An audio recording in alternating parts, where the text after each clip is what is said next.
En esta clase estudiaremos las tres últimas causales de objeto ilícito. No te olvides de poner me gusta, suscribirte y apretar la campanita. Las tres últimas causales de objeto ilícito que nos falta estudiar son la condonación del dolo futuro, las deudas contraídas en los juegos de azar y la venta de ciertos libros cuya circulación es prohibida por autoridad competente, de láminas, pinturas y estatuas obscenas y de impresos condenados como abusivos de la libertad de prensa. Condonación del dolo futuro. El artículo 1465 del Código Civil señala que el pacto de no pedir más en razón de una cuenta aprobada no vale en cuanto al dolo contenido en ella, si no se ha condonado expresamente. La condonación del dolo futuro no vale.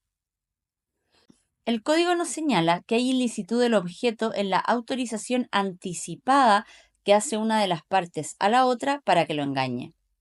Dicha condonación puede consistir en que el acreedor se comprometa con el deudor a no pedir más en razón de una cuenta que ha sido aprobada o cualquier otra cláusula que constituya una conducta dolosa que pudiera tener una de las partes en el porvenir. El legislador no puede permitir que una persona realice maniobras dolosas, pues significaría ir contra principios esenciales del derecho como es la buena fe, la moralidad y la responsabilidad por los actos ilícitos. Se debe distinguir entre la condonación de una actuación dolosa que ya ha ocurrido y la condonación de una actuación dolosa que podría suceder en el futuro.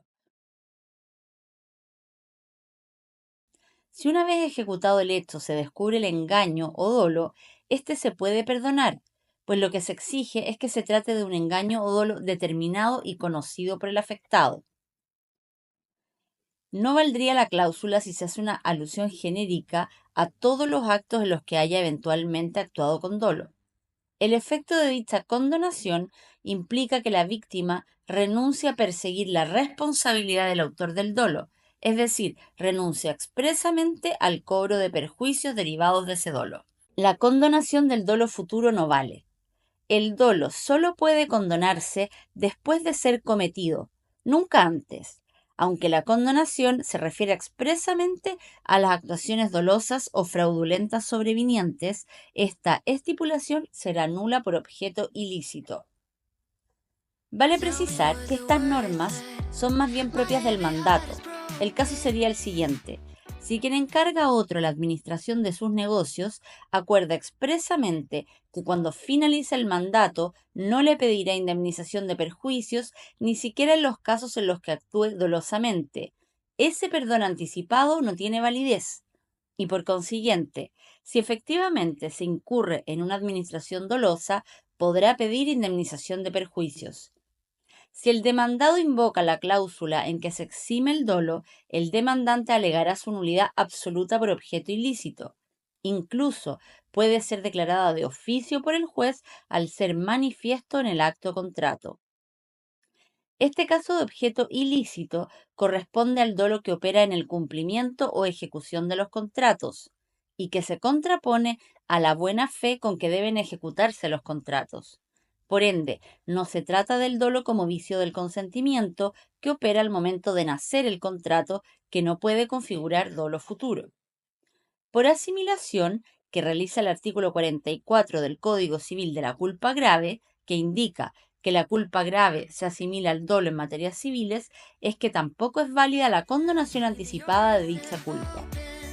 Hay objeto ilícito en las deudas contraídas en juegos de azar. El artículo 1466 en la primera parte señala: hay asimismo objeto ilícito en las deudas contraídas en los juegos de azar.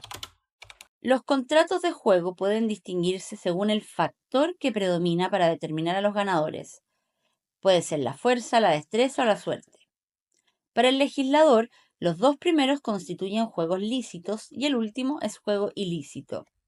Además, para el código no solo se sanciona el juego de azar, sino también las apuestas. Ambos contratos son enumerados por el artículo 2258 del Código Civil como uno de los principales contratos aleatorios. Los contratos de juego según el factor que predomina. La ley permite los juegos o apuestas en que predomina la fuerza o destreza corporal, como las carreras a pie o a caballo.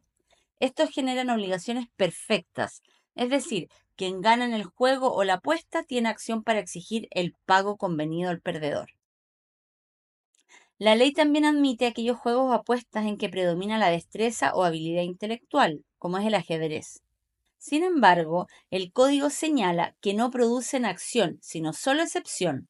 Esto quiere decir que, si bien engendran obligación, esta no es perfecta, ya que el ganador carece de acción para exigir el pago, pero si el perdedor paga lo que debe, no se puede pedir su restitución. Por último, los juegos ilícitos, que son los juegos de azar, adolecen de objeto ilícito. Desde el derecho romano que se prohíben los juegos en que interviene la suerte. La razón de la prohibición consiste en que el legislador debe promover un espíritu sano entre la población, que enaltezca el trabajo, y admitir los juegos de azar como fuente de lucro es contrario a las buenas costumbres y al orden social, porque lleva a desincentivar el trabajo, fomentando la ilusión de grandes y fáciles ganancias, lo que provoca un ambiente en el que se facilitan las defraudaciones, extorsiones, riñas y otras conductas delictuales. Y además porque los juegos de azar fomentan las pasiones y son especialmente adictivos, tanto así que la propia psiquiatría ha acuñado el término de ludopatía para identificar el trastorno mental que impulsa a jugar sin control. El contrato de juego de azar está civilmente sancionado con nulidad absoluta por objeto ilícito, pero además la organización y participación en juegos de azar está sancionada penalmente. No obstante, la ley acepta los juegos de azar organizados por instituciones especiales, como son las loterías, los hipódromos, los casinos creados por ley, y también se admite la realización de bingos, loterías u otros sorteos similares con finalidades benéficas o solidarias. Al ser permitidos por las leyes, derogan tácitamente el artículo 1466, pues no son actos prohibidos por las leyes y se legitiman dichos juegos para todos los efectos, tanto penales como civiles. Y por último, el último caso de objeto ilícito, debemos decir que la disposición, como todas las que establecen los casos de objeto ilícito, debe interpretarse en forma restrictiva. Se traduce que hay objeto ilícito en un contrato específico. En el de compraventa, cuando tiene por objeto libros cuya circulación es prohibida por autoridad competente. En el de compraventa de láminas, pinturas y estatuas que sean obscenas, es decir, ofensivas al pudor u honestidad. Y en la compraventa de impresos, siempre que hayan sido condenados como ofensivos de la libertad de prensa. Sin embargo, los tiempos han cambiado y ya no existe la censura previa y administrativa de libros y la libertad de prensa se ha ampliado. En consecuencia, la norma sigue vigente, pero más restrictivamente. Además, se debe considerar que se aplican las sanciones establecidas en el Código Penal, como en el caso de la comisión de delitos como injuria y calumnia, venta de canciones, folletos u otros escritos contrarios a las buenas costumbres, o la comercialización de material pornográfico, entre otros. Estas normas responden a la aplicación del principio general de que el objeto del negocio jurídico no puede ser contrario a las buenas costumbres ni al orden público. Finalmente, el artículo 1466 confirma el principio general del artículo 10, señalando que hay objeto ilícito en todo contrato prohibido por las leyes, que ya repasamos en clases anteriores. ¿Y la sanción del objeto ilícito? La sanción del objeto ilícito es la nulidad absoluta, de acuerdo a lo dispuesto en el artículo 1682 del Código Civil. A su vez, la falta de objeto, es decir, cuando el objeto no es real, es indeterminado o físicamente imposible, tiene la misma sanción de nulidad absoluta. A esta sanción se debe añadir la del 1468 del Código Civil para el que celebró el acto con pleno conocimiento de que tenía objeto ilícito, que no podrá pedir la restitución de lo que haya pagado en virtud del negocio jurídico. Hasta aquí la clase de hoy. La próxima clase estudiaremos la causa. No te la pierdas.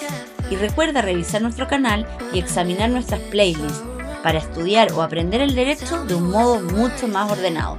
Mucho éxito.